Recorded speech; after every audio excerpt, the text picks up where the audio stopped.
gannaaw bañ leen nuyoo ndeysaan ku ci nekk sa tur ak sa sant ñu ngi leen di siyaar di leen wax joyeux Noël tey le 23 décembre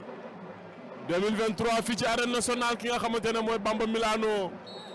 doon première journée moo ñu ci woo ñu jàkkaarloo Bathie Seras numéro 2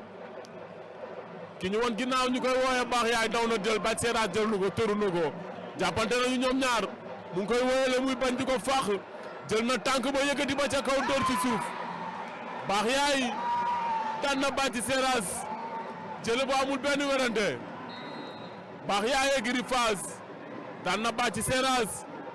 jël bu amul benn werante ndax bëre bi benn la ndax doole dox na jàmm waaw xale bi bëre na bëre bi daan na daan bi ma ngay njug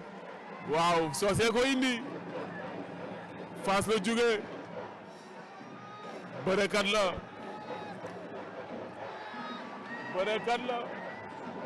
jël na tànk ba yëkkati ba ca kaw dóor ci suuf baax yaay daan na Bathie Seras jël bu amul benn werante baax yaay écurie Fass daan na Bathie Seras jël bu amul benn werante ndax bëre bi benn la ndax doole dox na jàmm waaw xale bi bëre na bëre bi daan na daan bi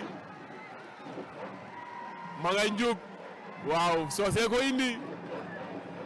Fass la jóge bërekat la